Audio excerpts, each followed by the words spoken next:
Hello. Today we bring you a very interesting panel discussion once again with some new faces, and we will be discussing the expansion of federal spending through the executive branch, layoffs paused by a judge, and covert CIA action in Venezuela. Please stay tuned for more.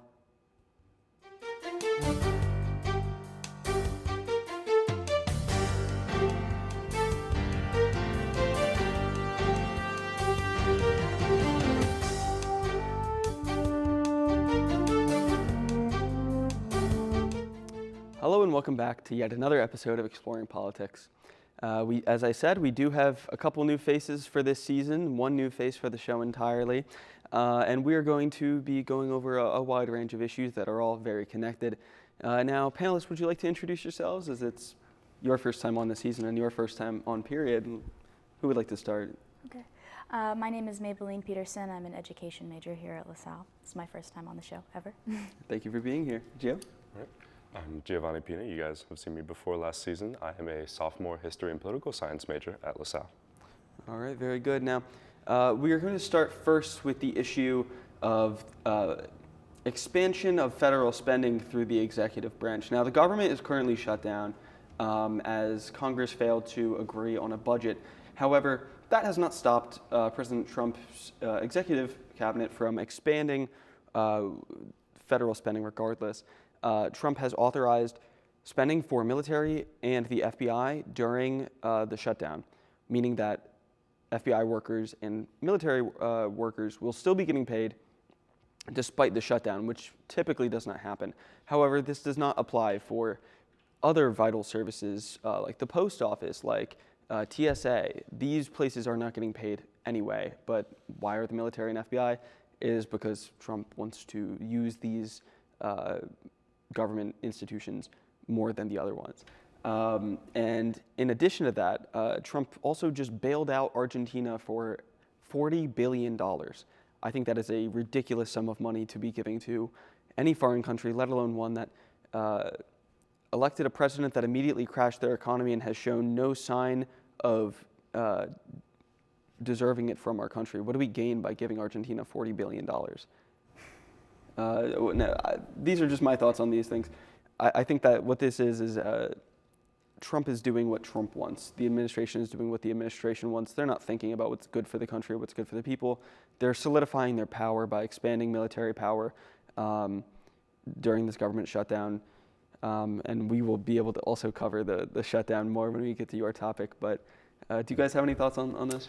Well, I mean, when you look at the issue, we can just say that it's a Trump thing. We can say that this has been due to Trump's presidency, and you look at how it's going so far from like the year that it's been almost. But when you look at how divided the government has been since his presidency and how it's going to continue to be marked by a very divided government, a Democrat Party that does not want to work with the Republicans and a Republican Party that's going to essentially usually follow what Trump has to say, I mean, we can say that it's an issue of Trump, but I think that we're ignoring the factor that a lot of the back and forth, the confusion in the government, especially over the economy, is coming from two different sides of a divided government that have very different views of how they want the government to go and will not compromise further. And especially, I think, when you look at the issue of Venezuela, we can, say that it's a bailout. We can say, I understand, Argentina. Different topic. But yeah, we will get to Venezuela later. But when you look at Argentina, we can say it's a bailout. There are concerns, very genuine concerns that farmers have who are not having their needs met, people in medical care that are not having their needs met. But we also have to look at our allies. I think that two things can happen. They don't always happen at the same time, especially, as I said, in a government that is getting things done so slowly because of the division.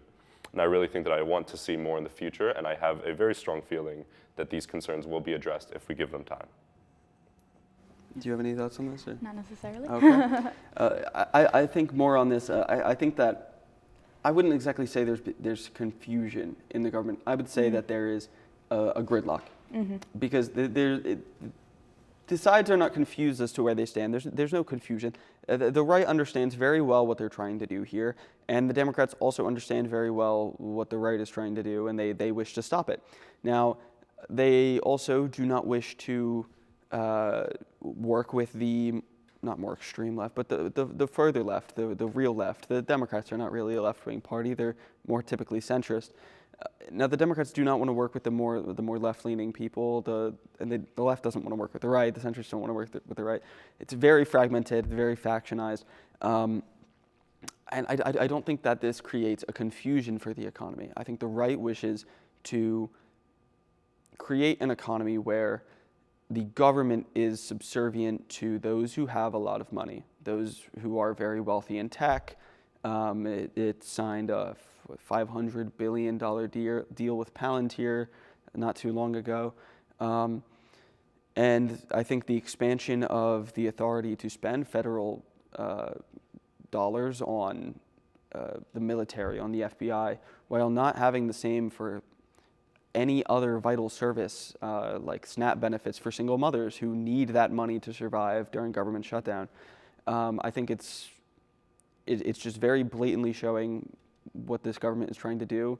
I think it's bad. I think that the bailout of Argentina, you can say that the farmers need it, but why aren't we bailing out other countries that are horrendously in debt, that need money, that are better allies than Argentina? I don't know how often we've worked with Argentina for much in the past in the past decade, the past 2 decades.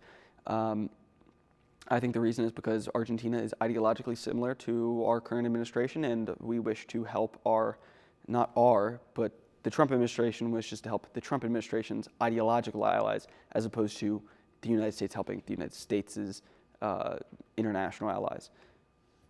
Do you have any thoughts on this?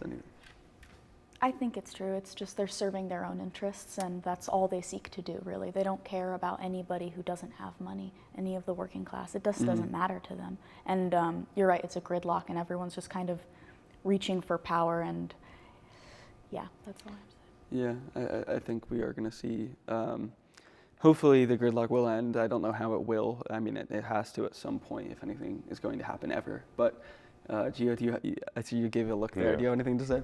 No, I mean, I think that we can agree on a lot of these things. I'm upset with the inefficiency that we've seen from this, and I think even any conservative could agree that there are a lot of things left to be desired with how this has gone. But I think the issue that I point towards is more with the nature of the government shutdown itself and the fact that we have to deal with this kind of thing in a divided government, which we wouldn't otherwise if there were more opportunities on both sides. I won't say that it's all coming from the Democrat Party against the current administration. I think that on both sides there is a lot of disagreement, and because of that, no one really wants to compromise. There are a lot of centrists on both sides, but I think that both parties also are on a very large spectrum, especially right now due to the radicalization that we've seen in the last few years of both sides, due to the incompetence on either side and people's grievances with each party. And I think that that just makes it all the more upsetting that we aren't able to address these issues that both sides can agree are happening and both sides can agree are very real because of our own politicians' arrogance, our own politicians upset with each other, or the voter base's grievances with the other side. And I'd just like to see more of that. And I think we can all agree that we all want to see more of that on both sides. Yeah, I think government shutdowns are never a good thing. I mean, vital institutions to our government are put on pause or shut down for the time being, and that's never ideal. So we are actually going to move on to, I say move on, but it's really the same thing, just a different part of it. Maybelline, would you like to give us a rundown of what's currently going on with the pause on layoffs? As we know, the Trump administration has been causing mass layoffs within the government, especially since the shutdown. Judge Susan Ilston has agreed to 2 union requests to pause the layoffs. She agrees with the union's claims that it is unlawful and that the administration is taking advantage of the lapse in funding.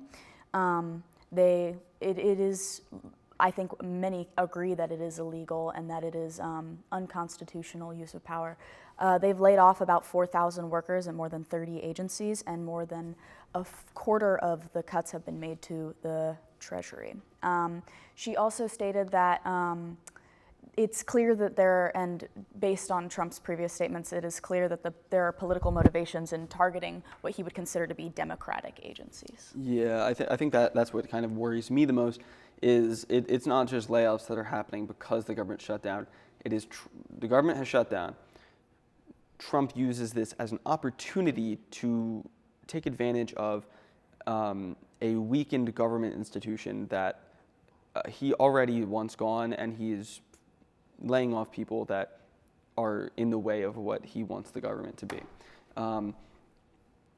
I think his layoffs in the Treasury are probably related to his continued attempt to fire Jerome Powell from the Fed. I think that these are attacks on the American economy for what it is, and I think that there's nothing good that can come of this. I think that layoffs of government workers in the Treasury, the Fed, wherever, even though if the Fed is technically not a government institution that they have control over. But anyway, not to get too technical, layoffs anywhere in the government in essential positions are never good. And I think trying to bring about waves of mass layoffs is very bad. And I think that the judge who paused them made the right decision agreeing with the unions. These layoffs, this is not the purpose of a government shutdown, to just fire people you don't like. The purpose of a government shutdown is to eventually agree upon a budget and then adhere to it. And I think when we see the Trump administration not even trying to reserve federal funding, spending federal funding wildly, military, FBI, sending money to Argentina, I think that this is a ridiculous use of government funding, and it is taking money away from federal workers who play a vital role in our economy and our government, and instead choosing to empower the state to have a military force that it chooses to use on its own people. In the case of sending the National Guard into American cities, I think that is why Trump is giving money to the military, because he is doing that more and more often. I think that is a very terrifying and ridiculous thing to do. Gio, do you have any thoughts? Well, I'd like to first go back to what you were saying about, and what I previously said. I think my preface with the previous issue is kind of going to give away how I feel about this. But when we look at what I had said before about the fact that the political parties themselves are growing increasingly in terms of their spectrum of central to extreme beliefs that they have, as well as the voter bases are becoming a lot more radicalized in a lot of ways. And I think that means that, we see that reflect in the presidencies. The last few years have become increasingly radicalized, or polarized, I should say. And when we look at the actions that presidents take in response to a radical decision by a previous president, they're always going to be a little more extreme, a little more reactionary.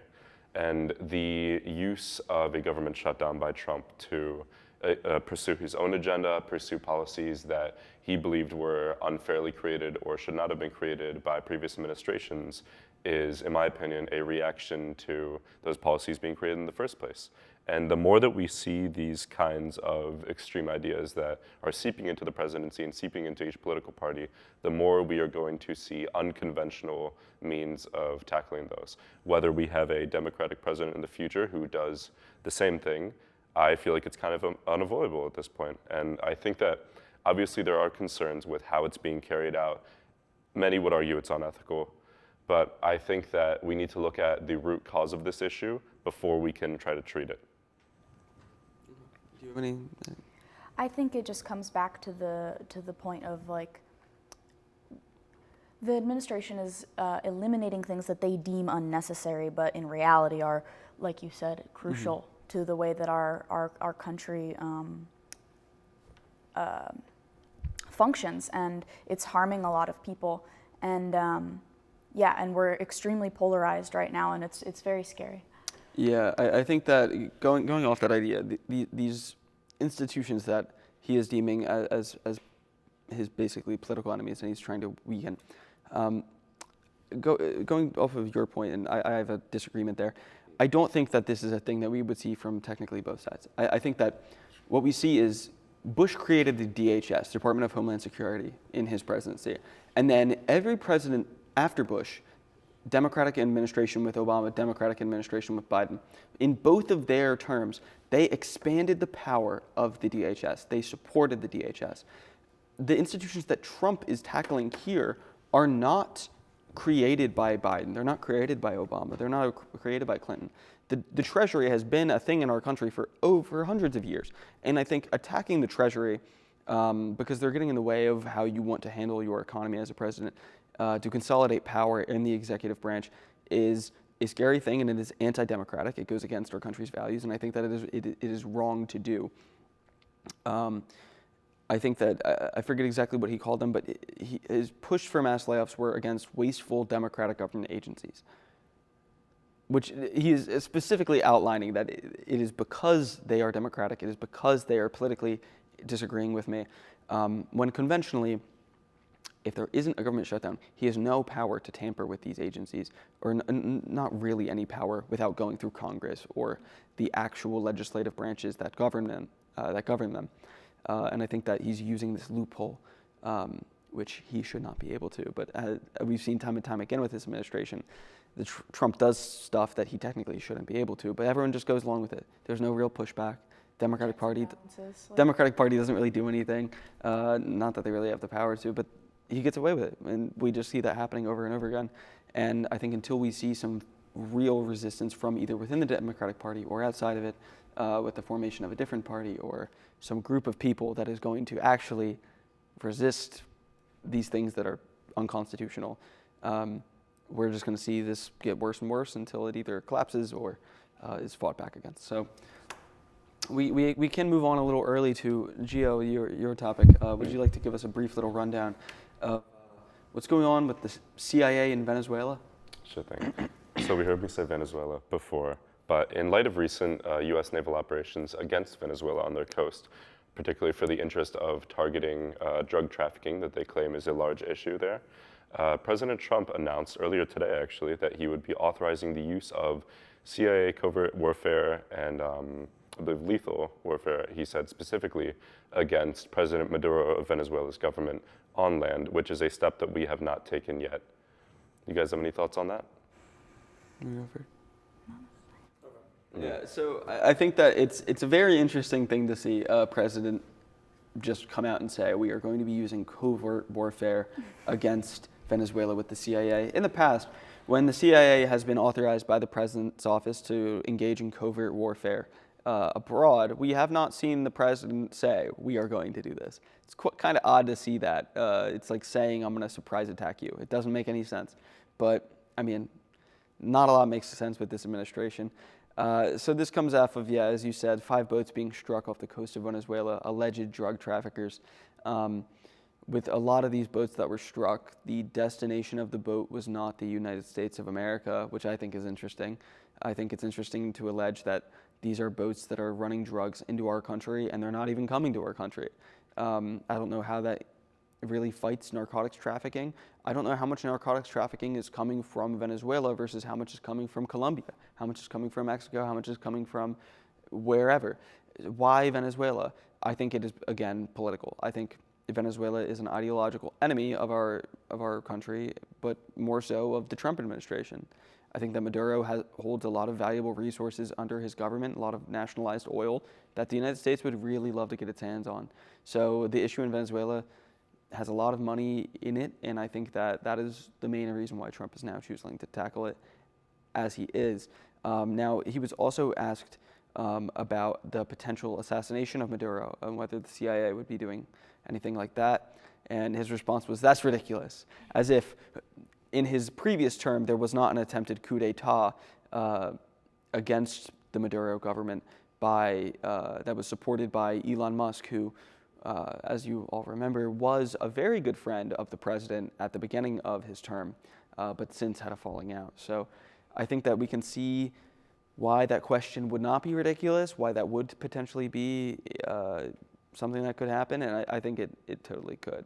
Well, there's certainly a lot to unpack with that, and I think if we go down to the specific points that were made, I think firstly, with the specific interest of targeting these boats that were not even going to the U.S., allegedly, you have to look at the fact that this is a global issue.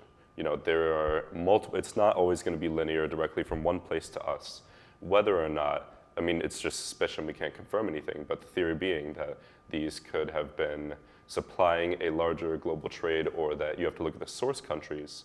We're not just going to go to the middleman.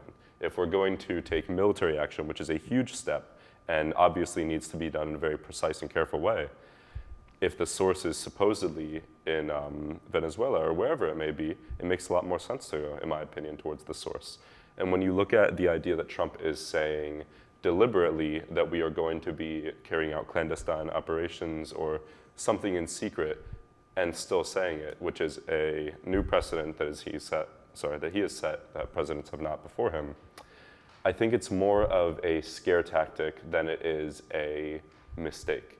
I understand more so the intent behind it than the direct decision to do it. I think that it does put a lot of, because imagine you are the leader of Venezuela. You hear this, that there is going to now be the CIA, which is known for its covert operations globally, obviously, throughout its history.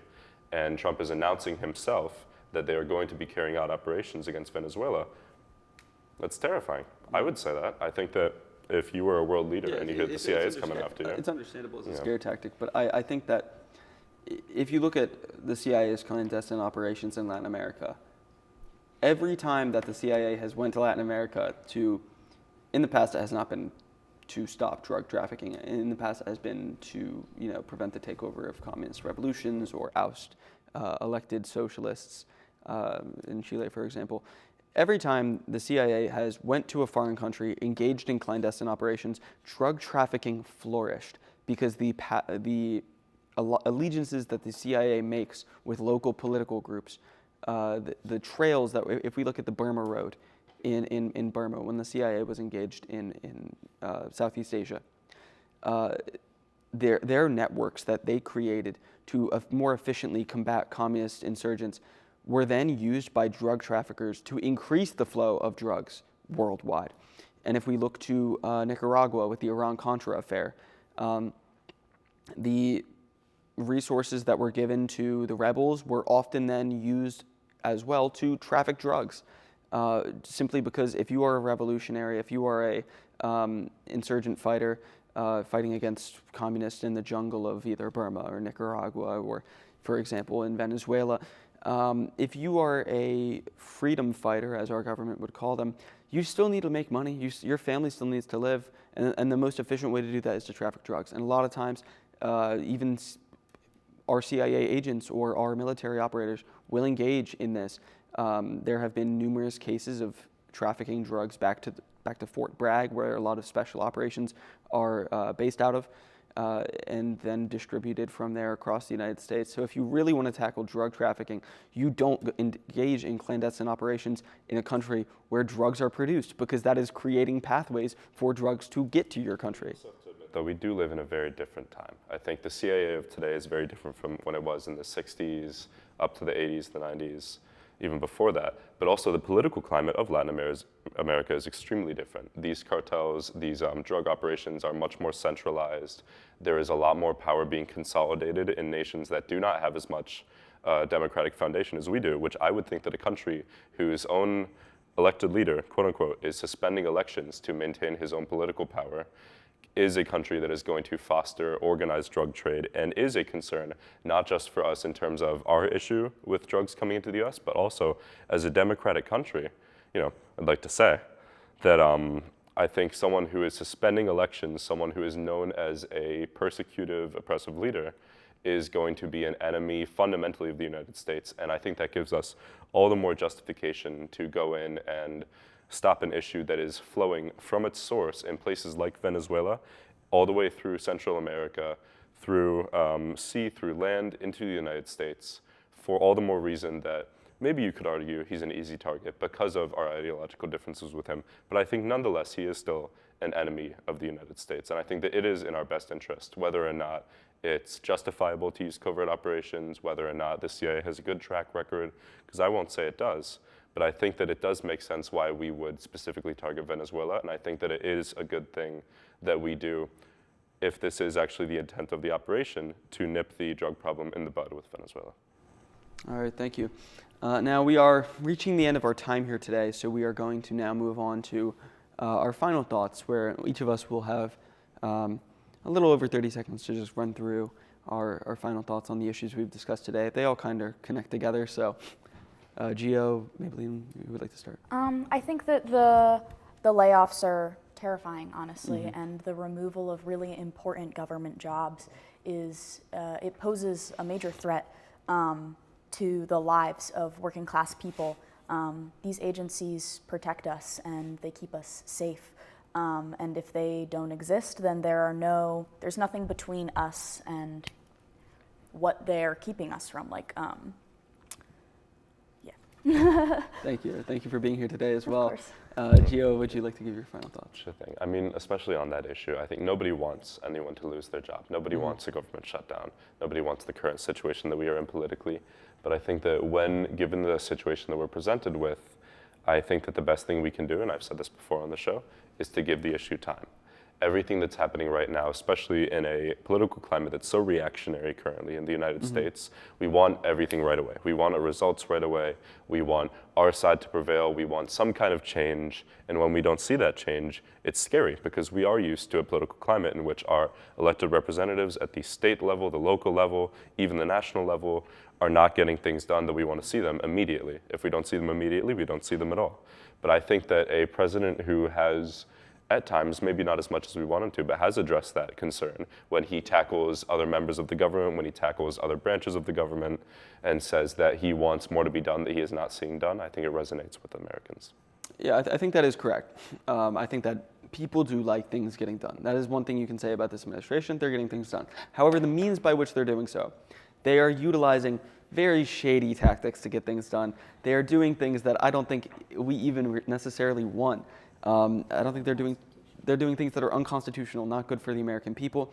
They are consolidating power at the executive branch, specifically so that they can do things like this, engage in covert operations in Latin America, so they can pilfer the natural resources of Latin America, so they can continue to bail out their political friends in Argentina, for example, so they can bolster the military and the FBI, which the Trump administration is currently using in American cities to suppress dissent.